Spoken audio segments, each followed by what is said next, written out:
আসসালামু আলাইকুম। বিবিসি আন্তর্জাতিক খবরে আপনাকে স্বাগত। শুরুতে এই সংবাদ শিরোনাম, পরে বিস্তারিত। পুরোদমে ইসরায়েল, ফিলিস্তিন, হিজবুল্লাহ হুতি বাহিনী, ইরান, ইউক্রেন, রাশিয়া, মধ্যপ্রাচ্য, ইউরোপ, আমেরিকা এক মহাযুদ্ধের দামামা বাজিয়ে দিচ্ছে। জানিয়ে দিব আমাদের হাতে থাকা সর্বশেষ গুরুত্বপূর্ণ আপডেট, আন্তর্জাতিক সংবাদ। ইসরায়েলের মিত্র আমেরিকার উপর ইয়েমেনিদের বড় আঘাত, এতেই চলছে যাচ্ছে আমেরিকা। ভয়ে থরকম্প শুরু ইহুদিবাদী কট্টরপন্থী দখলদার শাসকরা। এরপর জানিয়ে দিব 1967 সালের ঠিকানা ভুল, গোটা ফিলিস্তিন মুক্ত করাই লক্ষ্য। আমদানি করা সব ইহুদিকে এবার নিজ নিজ দেশে ফিরে যেতে হবে, হুঁশিয়ারি মুসলিম বিশ্বের। এরপর জানিয়ে দিব লেবাননে ইসরায়েলি হামলায় একদিনে 31 জন নিহত। আরো জানিয়ে দিব আজকের সংবাদের সব থেকে গুরুত্বপূর্ণ বিষয়, চাঞ্চল্যকর খবর। ভারতের আগ্রাসন ঠেকানোর দৃঢ় প্রতিজ্ঞা, সারা দেশে বিক্ষোভ সমাবেশ, রুখে দাঁড়াও দিল্লির আগ্রাসন। ক্ষেপে উঠেছে বাংলার জনতা, রক্ষা নাই এবার ভারতীয় কট্টরপন্থী হিন্দুত্ববাদীদের। এদিকে গণহত্যায় ইসরায়েলকে বর্ণবাদী রাষ্ট্র ঘোষণা। সর্বশেষ জানিয়ে দেব মধ্যপ্রাচ্যকে নরক বানাতে ট্রাম্পের ভয়ঙ্কর পরিকল্পনা। শুনছিলেন সংবাদ শিরোনাম, এখন বিস্তারিত। তবে তার আগে অনুরোধ থাকবে ভিডিওটিতে একটি লাইক এবং কমেন্টস করে জানিয়ে দিন আজকের এই ভিডিও সম্পর্কে আপনার মূল্যবান মতামত। আর অবশ্যই এই ভিডিওটি আপনার ফেসবুক সোশ্যাল মিডিয়ায় শেয়ার দিয়ে ছড়িয়ে দিন। আর জানিয়ে দিন আপনি কোন জেলা থেকে বা কোথা থেকে আমাদের সংবাদটি শুনছেন এবং দেখছেন। অনুরোধ থাকবে আপনি যদি আমাদের এই চ্যানেলটিতে নতুন হয়ে থাকেন তাহলে অবশ্যই চ্যানেলটি সাবস্ক্রাইব করে পরবর্তী আপডেট সংবাদ পেতে চোখ রাখুন ওয়ার্ল্ড আপডেট নিউজে। ইসরায়েলের মিত্র আমেরিকার উপর ইয়েমেনিদের বড় আঘাত। ইয়েমেনের হুতি আনসারুল্লাহ আন্দোলন সমর্থিত সামরিক বাহিনী আমেরিকার একটি ডেস্ট্রয়ার এবং 3টি সরবরাহ জাহাজের উপর ক্ষেপণাস্ত্র, ড্রোন দিয়ে হামলা চালিয়েছে। এর মধ্যে 3টি সরবরাহ জাহাজ রয়েছে। এই 3টি জাহাজের নাম স্টেনা, এমপেসেবল, মায়ার্সকো, সারাটোগা ও লিবার্টি গ্রেস। ইয়েমেনি সামরিক বাহিনীর মুখপাত্র ব্রিগেডিয়ার জেনারেল ইয়াহিয়া শারি রোববার শেষ বেলায় একথা জানান। তিনি বলেন, এই অভিযানে ইয়েমেনের নৌবাহিনীর ড্রোন ও ক্ষেপণাস্ত্র ইউনিট অংশ নিয়েছে। জেনারেল শারি বলেন, আমেরিকার একটি ডেস্ট্রয়ার এবং মার্কিন নৌবাহিনীর 3টি সরবরাহ জাহাজের ওপর 16টি শক্তিশালী ব্যালিস্টিক ও ক্রুজ ক্ষেপণাস্ত্র এবং একটি ড্রোন দিয়ে হামলা চালানো হয়। তিনি বলেন, ফিলিস্তিনের অবরুদ্ধ গাজা উপত্যকায় ইহুদিবাদী ইসরায়েল যে আগ্রাসন ও গণহত্যা চালাচ্ছে তার বিরুদ্ধে প্রতিশোধ নিতে এই হামলা চালানো হয়েছে। পাশাপাশি ইয়েমেনের উপর সাম্প্রতিক দিনগুলোতে ইঙ্গো মার্কিন বাহিনীর আগ্রাসনেরও জবাব দেওয়া হয়েছে। তিনি বলেন, ইয়েমেনের নৌবাহিনীর ড্রোন এবং মিসাইল ফোর্স মহান আল্লাহর সাহায্য নিয়ে মার্কিন সামরিক বাহিনীর একটি ডেস্ট্রয়ার এবং 3টি সরবরাহ জাহাজে অত্যন্ত সফল অভিযান চালিয়েছে। ইয়েমেনের এই সামরিক মুখপাত্র জানান, তাদের ক্ষেপণাস্ত্র এবং ড্রোন সুনির্দিষ্ট লক্ষ্যবস্তুতে নিখুঁতভাবে হামলা চালিয়েছে। এজন্য তিনি মহান আল্লাহকে বিশেষ ধন্যবাদ জানান। এর আগে গতকাল ইয়েমেনের সামরিক বাহিনী ইহুদিবাদী ইসরায়েলের গুরুত্বপূর্ণ একটি লক্ষ্যবস্তুতে ক্ষেপণাস্ত্র হামলা চালিয়েছে। এই অভিযানে ইয়েমেনের সেনারা প্যালেস্টাইন 2 নামের একটি হাইপারসোনিক ক্ষেপণাস্ত্র ব্যবহার করে ইয়েমেনের জনগণ প্রথম থেকে গাজার প্রতি সমর্থন দিয়ে আসছে। দেশটির সেনাবাহিনী এ পর্যন্ত গাজা ও লেবাননের প্রতি সমর্থন জানিয়ে দখলদার ইসরায়েল ও তার মিত্রদের বিরুদ্ধে বহু অভিযান পরিচালনা করেছে। এ পর্যন্ত ইয়েমেন থেকে ছোড়া বহু ক্ষেপণাস্ত্র, ড্রোন ইসরায়েলের ভেতরে আঘাত এনেছে। সূত্র পার্টস টুডে। 1967 সালের ঠিকানা ভুল, গোটা ফিলিস্তিন মুক্ত করাই লক্ষ্য। আমদানি করা সব ইহুদিকে নিজ নিজ দেশে ফিরে যেতে হবে।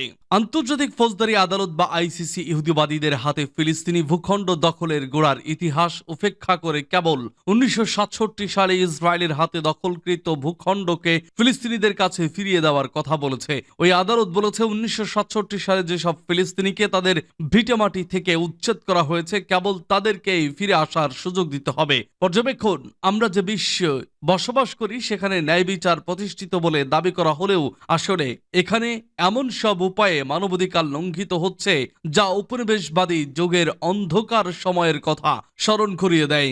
আন্তর্জাতিক ফৌজদারি আদালত বা আইসিসির সাম্প্রতিক ফিলিস্তিন বিষয়ক রায়ের মাধ্যমে শুধু যে ন্যায় বিচার প্রতিষ্ঠার ধার কাছেও যাওয়া সম্ভব হয়নি তাই নয়, বরং এর ফলে উপনিবেশবাদীদের সঙ্গে এই বিচার ব্যবস্থার সহযোগিতার বিষয়টি ফুটে উঠেছে। ওই রায়ে আরেকবার প্রমাণিত হচ্ছে আন্তর্জাতিক আইন আইন বিশ্বে স্বাধীনতা ও ন্যায় বিচার প্রতিষ্ঠার পরিবর্তে বেশিরভাগ ক্ষেত্রে নব্য উপনিবেশবাদীদের অপতৎপরতাকে বৈধতা দেওয়ার হাতিয়ারে পরিণত হয়েছে। ইহুদিবাদী উপনিবেশবাদিতাকে বৈধতা প্রদান। 1947 সালে জাতিসংঘ নিরাপত্তা পরিষদ একটি অন্যায় প্রস্তাব অনুমোদন করে ফিলিস্তিনি ভূখণ্ডকে দুই ভাগে বিভক্ত করে সেখানে ইহুদিবাদীদের দখলদারিত্ব প্রতিষ্ঠার পথ সুগম করে দেয়। 181 নম্বর প্রস্তাব হিসেবে খ্যাত এই প্রস্তাবে ফিলিস্তিনের শতকরা 56% ভূমি ইউরোপ থেকে আসা ইহুদি অভিবাসীদের দখলে ছেড়ে দিয়ে উপনিবেশবাদীদের ইতিহাসে এক নয়া অধ্যায়ের সূচনা করা হয়। এরপর 1967 সালের যুদ্ধে আগের সেই 56% ভূমির বাইরে গাজা উপত্যকা ও পশ্চিম তীরের উপরও আধিপত্য প্রতিষ্ঠা করে ইসরায়েল। আইসিসি তার সাম্প্রতিক রায়ে 1947 সালের সেই দখলদারিত্বকে সম্পূর্ণ উপেক্ষা করে শুধুমাত্র 1967 সালের পর ফিলিস্তিন থেকে বহিষ্কৃত জনগোষ্ঠীকে তাদের মাতৃভূমিতে ফিরে আসার সুযোগ দেওয়ার কথা বলা হয়েছে। এর মাধ্যমে আন্তর্জাতিক ফৌজদারি আদালত ফিলিস্তিনের ইতিহাসকে আলোচনার উপযুক্ত এবং ভুলে যেতে হবে এই দুই ভাগে বিভক্ত করেছে। এতে আরো সুস্পষ্টভাবে যে বিষয়টি উপেক্ষা করা হয়েছে তা হচ্ছে পিতৃপুরুষের ভিটে মাটিতে ফিরে আসার সুযোগ, ফিলিস্তিনিদের ন্যায়সঙ্গত অধিকার, আন্তর্জাতিক ব্যবস্থার পক্ষ থেকে তাদের প্রতি কোনো অনুকম্পা নয়। ফিলিস্তিনিদের নিজ ভূমিতে প্রত্যাবর্তনের মাধ্যমে কেবল দখলদারিত্বেরই অবসান হবে না, বরং এর মাধ্যমে হারিয়ে যাওয়া একটি ভূখণ্ডের পুনর্নির্মাণও শুরু হবে। কিন্তু আন্তর্জাতিক আদালত ফিলিস্তিনিদের প্রত্যাবর্তনকে একটি আইনি প্রক্রিয়া হিসেবে বর্ণনা করেছে যা উপনিবেশবাদীরই স্বার্থ রক্ষা করছে। লেবাননে ইসরায়েলি হামলায় একদিনে 31 জন নিহত। লেবাননের রাজধানী বৈরুতের দক্ষিণে সোমবার ব্যাপক বিমান হামলা চালিয়েছে ইসরায়েল। লেবানিজ স্বাস্থ্য মন্ত্রণালয় জানিয়েছে এসব হামলায় অন্তত 31 জন নিহত হয়েছেন। নিহতদের বেশিরভাগই দেশটির দক্ষিণাঞ্চলের বাসিন্দা। ইসরায়েলি সেনাবাহিনী এক বিবৃতিতে জানিয়েছে তারা হিজবুল্লাহ সম্পর্কিত প্রায় 25টি লক্ষ্যবস্তুতে আঘাত এনেছে। হামলার এলাকাগুলোর মধ্যে নাবাতিয়া, বালবেক, বেকা উপত্যকা এবং দক্ষিণ বৈরুত ও তার আশেপাশের এলাকা অন্তর্ভুক্ত ছিল, লেবাননের রাষ্ট্র পরিচালিত বার্তা সংস্থা জানিয়েছে। সোমবার সন্ধ্যায় দক্ষিণ বৈরুতে চতুর্থ দফায় ইসরায়েলি বিমান হামলা চালানো হয়। এতে হরেদ, হরিক এবং শিয়াহ জেলার লক্ষ্যবস্তুতে আঘাত আনা হয়। হামলার পর অঞ্চল জুড়ে ধোঁয়াশা ছড়িয়ে পড়তে দেখা গেছে। লেবাননের স্বাস্থ্য মন্ত্রণালয়ের এক বিবৃতিতে বলা হয়েছে ইসরায়েলি শত্রুদের হামলায় দক্ষিণ পূর্ব এবং বৈরুতের নিকটবর্তী বিভিন্ন শহর ও অঞ্চলে মানুষ হতাহত হয়েছেন। বর্তমান পরিস্থিতির অবনতির কারণে লেবাননের শিক্ষা মন্ত্রণালয় বৈরুত এবং তার আশেপাশের এলাকার সব স্কুল, প্রযুক্তিগত প্রতিষ্ঠান এবং বেসরকারি উচ্চশিক্ষা প্রতিষ্ঠান বন্ধ রাখার ঘোষণা দিয়েছে। লেবাননের জাতিসংঘের শান্তিরক্ষা মিশনে UNAIFIL ইসরায়েলি হামলার নিন্দা জানিয়েছে এবং চলমান সংঘাত নিয়ে গভীর উদ্বেগ প্রকাশ করেছে। অন্যদিকে যুক্তরাষ্ট্র, ইউরোপীয় ইউনিয়ন এবং জাতিসংঘ যুদ্ধবিরতি চুক্তির জন্য আলোচনা চালিয়ে যাচ্ছে বলে দাবি করছে। ভারতের আগ্রাসন ঠেকানোর দৃঢ় প্রতিজ্ঞা, সারা দেশে বিক্ষোভ সমাবেশ, রুখে দাঁড়াও দিল্লির আগ্রাসন। ভারতের ত্রিপুরার আগরতলায় বাংলাদেশ উপ হাই কমিশনে উগ্র হিন্দুত্ববাদীদের হামলা, পতাকা ছিঁড়ে ফেলাও, দিল্লির আগ্রাসনের প্রতিবাদে ঢাকা সহ সারা দেশে উত্তাল হয়ে উঠেছে, বিক্ষুব্ধ হয়ে উঠেছে দেশের আম জনতা। বিভিন্ন রাজনৈতিক দল, নাগরিক কমিটি, ছাত্র সংগঠন, সামাজিক ও সাংস্কৃতিক সংগঠন বিক্ষোভ মিছিল ও সমাবেশ করে দিল্লির আগ্রাসনের প্রতিবাদ জানাচ্ছে। এমনকি হিন্দু, বৌদ্ধ, খ্রিস্টান ঐক্য পরিষদও দিল্লির আগ্রাসনের প্রতিবাদ জানিয়েছে। তাদের একটাই কথা, সার্বভৌমত্বে আঘাত আসলে ঐক্যবদ্ধ হয়ে প্রতিরোধ করা হবে। গতকাল মঙ্গলবার ঢাকায় বিক্ষোভ মিছিল ও সমাবেশ করেছে জাতীয়তাবাদী দল বিএনপি, জাতীয় নাগরিক কমিটি, জাসদ, এবি পার্টি, জামায়াতে ইসলামী, খেলাফত মজলিস, ইসলামী আন্দোলন সহ বিভিন্ন রাজনৈতিক দল। ঢাকার বাইরে বিএনপি সহ বিভিন্ন রাজনৈতিক দল বিক্ষোভ সমাবেশ করেছে। সমাবেশে বক্তারা বলেছেন বাংলাদেশের পতিত স্বৈরাচার হাসিনাকে সঙ্গে নিয়ে বাংলাদেশের বিরুদ্ধে ষড়যন্ত্রে মেতে উঠেছে ভারত। তাদের এই ষড়যন্ত্র কোনোদিনও সফল হতে দেব না। ভারতের এই ষড়যন্ত্রকে আমরা বাংলাদেশের বিরুদ্ধে যুদ্ধের সামিল বলে মনে করি। আমরা প্রয়োজনে 5ই আগস্টের মতো আবারও রক্ত দেব, যুদ্ধ করব। এদিকে ভারতের আগরতলায় বাংলাদেশের সহকারী হাই কমিশনে হামলার প্রতিবাদে ঢাকায় ভারতীয় দূতাবাস ঘেরাও কর্মসূচির ডাক দিয়েছে বাংলাদেশ সিভিল সোসাইটি সোসাইটি নামের এক সংগঠন। এই কর্মসূচিকে কেন্দ্র করে ঢাকায় ভারতীয় দূতাবাস এলাকায় নিরাপত্তা জোরদার করা হয়েছে।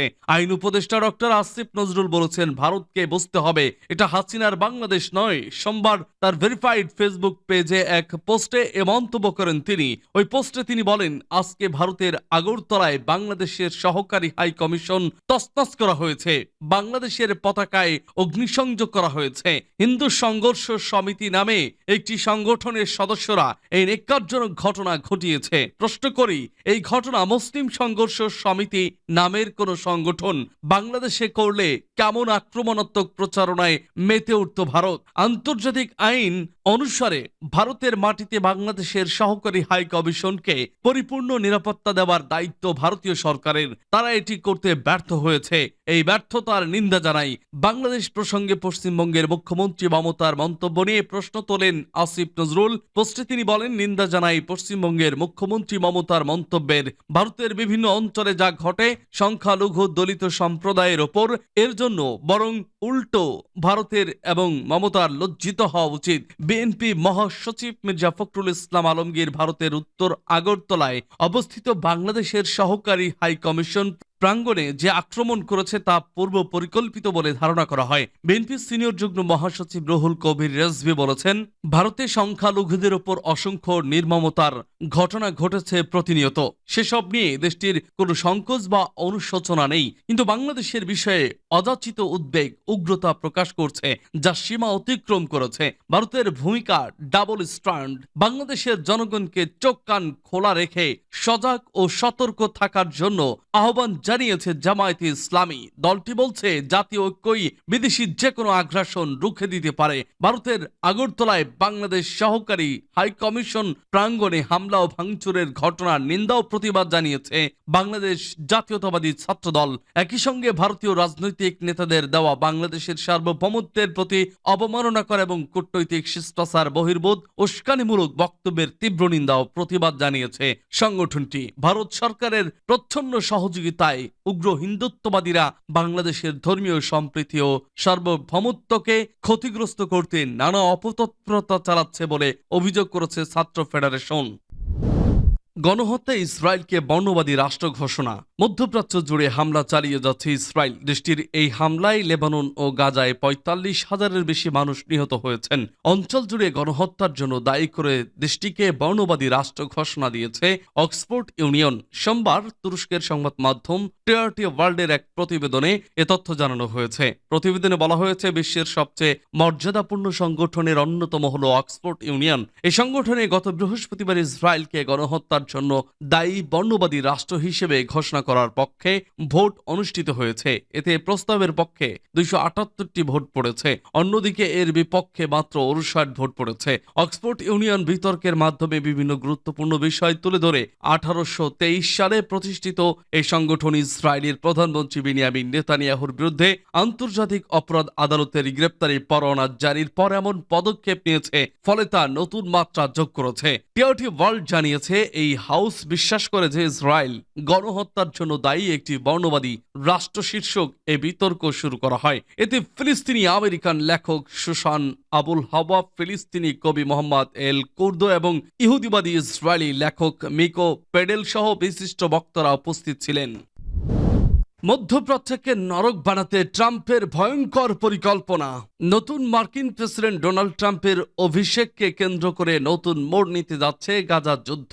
এরই মধ্যে গাজায় বন্দী থাকা ইসরায়েলি ও মার্কিন নাগরিকদের মুক্তি নিয়ে ভয়ঙ্কর এক বার্তা দিয়েছেন নবনির্বাচিত মার্কিন প্রেসিডেন্ট ডোনাল্ড ট্রাম্প। সোমবার আল জাজিরার এক প্রতিবেদনে এ তথ্য জানানো হয়েছে। প্রতিবেদনে বলা হয়েছে, আগামী বছরের ২০ জানুয়ারির মার্কিন প্রেসিডেন্টের দায়িত্ব গ্রহণের আগে গাজার বন্দীদের মুক্তি দেওয়া না হলে পুরো মধ্যপ্রাচ্যকে জাহান্নাম বানিয়ে দেওয়া হবে বলে ঘোষণা দিয়েছেন ডোনাল্ড ট্রাম্প। ৫ই নভেম্বর মার্কিন প্রেসিডেন্ট নির্বাচনের পর যুদ্ধবন্ধে অচল অবস্থার অবসান ঘটাতে এটি ট্রাম্পের সবচেয়ে শক্তিশালী বক্তব্য। জানা যায়, দ্বিতীয় মেয়াদে দায়িত্ব গ্রহণের আগেই যুদ্ধবিরতির জন্য চাপ দিচ্ছেন রিপাবলিকান এই নেতা। নিজস্ব সামাজিক যোগাযোগ মাধ্যম ট্রুথ সোশ্যালে দেওয়া এক পোস্টে ট্রাম্প লেখেন, পুরো বিশ্বের ইচ্ছার বিরুদ্ধে মধ্যপ্রাচ্য অমানবিক ও হিংস্র ভাব, আটকে থাকা বন্দীদের নিয়ে সবাই কথা বলছে, কিন্তু শুধু আলোচনাই হচ্ছে, কোনো কাজ হচ্ছে না। দয়া করে সত্যকে উপস্থাপন করতে দিন। যদি এসব বন্দীরা 2025 সালের 20 জানুয়ারির আগে মুক্ত না হয়, তাহলে পুরো মধ্যপ্রাচ্যকে জাহান্নামে পরিণত করে এর মূল্য পরিশোধ করতে হবে। এমনকি তাদেরও মূল্য পরিশোধ করতে হবে যারা মানবতার বিরুদ্ধে এই নৃশংসতা করেছে। ট্রুথ সোশ্যালের পোস্টে ট্রাম্প লেখেন, এই ঘটনার জন্য দায়ী শক্তিগুলো আমেরিকার পক্ষ থেকে এতটা শক্তিশালী আঘাত পাবে যা আমেরিকার দীর্ঘ ইতিহাসে আর কেউ পায়নি। এখনই সমস্ত বন্দীকে মুক্তি দেওয়া হোক। যদিও ট্রাম্প হুমকির বিষয়ে বিস্তারিত কিছুই জানাননি, এমনকি দায়ী পক্ষ নিয়েও স্পষ্ট কোনো বার্তা দেননি নির্বাচিত মার্কিন প্রেসিডেন্ট। যদিও বন্দীদের আটকের জন্য হামাসকেই দায়ী বলে অভিযুক্ত করে আসছে পশ্চিমা শক্তিগুলো। এর আগে যুদ্ধ বন্ধ করার শর্তে বেশ কয়েকবার বন্দীদের মুক্তি নিয়ে আলোচনা করতে চেয়েছিল হামাস। যদিও ইসরায়েলি প্রশাসন স্বাধীনতাকামী এই সংগঠনটিকে নিশ্চিহ্ন করার আগে যুদ্ধ চালিয়ে নেওয়ার সিদ্ধান্তে অবিচল রয়েছে। ট্রাম্পের এমন পোস্টের পরই মাইক্রো ব্লগিং সাইট এক্স এর প্রতিক্রিয়া জানিয়ে ইসরায়েলি প্রেসিডেন্ট আইজ্যাক হারজগ লেখেন, আপনাকে ধন্যবাদ ও দোয়া রইল নির্বাচিত প্রেসিডেন্ট ডোনাল্ড ট্রাম্প। আমরা সবাই মিলে দোয়া করছি সেই মুহূর্তটি দেখার জন্য যখন আমাদের বোন ও ভাইয়েরা ঘরে ফিরে আসবে।